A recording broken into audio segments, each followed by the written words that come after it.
देख रही है आरती, बुढ़िया कैसी महारानियों की तरह बैठी है।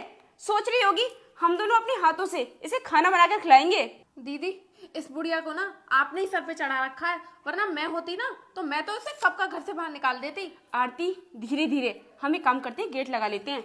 अगर बाहर के लोगों ने सुन लिया ना तो बहुत बड़ी दिक्कत हो जाएगी। अब यहाँ पर बैठी रहेगी या हम दोनों के लिए चाय भी बनाकर लेकर आएगी? जा।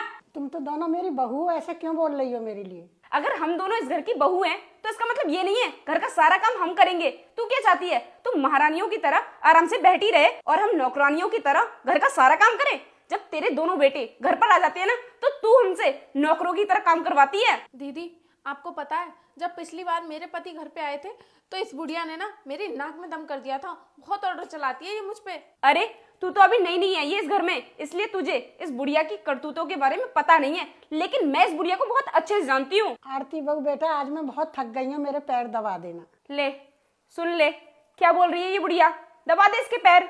बोलते ऐसे रही है महारानी जैसे सारा घर का काम इसी ने किया हो। बेटा, अब मैं तुम्हारे सामने काम ही करती रहूंगी? तुम दो दो बंगुआ होते साथे मेरे घर में, दो दो बंगुआ किस बात के लिए है मुझे बताओ। अब मेरी उम्र बेटा बहुत हो गई है, मेरे से काम धंधा नहीं होता है। आज इसके पैर दबाने की जगह सीधा गला ही दबा देते हैं। तुम बिल्कुल सही कह रही हो, हम ऐसे ही करते हैं। वैसे ही बैठे बैठे हुक्म चलाती रहती है हम पर। मेरे बेटे इस वक्त घर पर नहीं है बहू, मेरे साथ ऐसा करोगी तुम? हाँ, ऐसा ही करेंगे।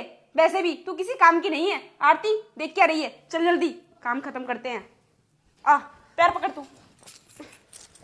अरे बेटा, बहू क्या कर रही है? अरे रुक जाओ, क्या हो रहा है यहाँ पर ये सब? अरे माँ जी, आपके पैरों में दर्द हो रहा है ना, दबा देते हैं। नाटक करके दिखाने की जरूरत नहीं है। सब कुछ जान चुका हूं मैं तुम्हारे बारे में कि तुम मेरे माँ के साथ में क्या कर रही थी। अरे हम माँ जी के साथ में क्या करेंगे?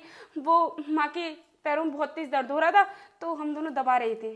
वो तो मुझे अच्छे से पता है कि तुम मेरी माँ के पैर दबा रही थी या मेरी माँ का गला दबा रही थी। मेरी माँ को जान से मारना चाहती हो ना तुम दोनों। और आरती, तुमको तो अभी इस घर में आए हुए ज्यादा टाइम भी नहीं हुआ है, फिर भी तुम ऐसा करने लगी। आज ना मैं अपने छोटे भाई को तुम्हारी इस करतूत के बारे में सब कुछ बताऊंगा। देख लेना फिर वो तुम्हारे साथ में क्या करेगा। तुमसे तो मैं ज्यादा कुछ कह नहीं सकता, कहूंगा तो मैं इससे, क्योंकि ये मेरी वाइफ है और इसने मेरी मां के साथ में क्या किया है वो मैं बर्दाश्त नहीं कर सकता। अरे क्या बिगाड़ा मेरी मां ने तुम्हारा जो तुम इसके साथ में ऐसा कर रही थी? रोहित, ये तुम कैसी बातें कर रहे हो? हम माँ जी को भला क्यों मारेंगे? ये तो हमारी माँ जैसी हैं, हम इनसे इतना प्यार करते हैं। हाँ भाई साहब, दीदी बिल्कुल ठीक बोल रही हैं। हम तो माँ जी के बस पैर ही दबा रहे थे और माँ जी की तो हम बहुत सेवा करते हैं। और अगर अब भी तुम्हें हमारी बातों पर विश्वास नहीं है तो एक बार माँ जी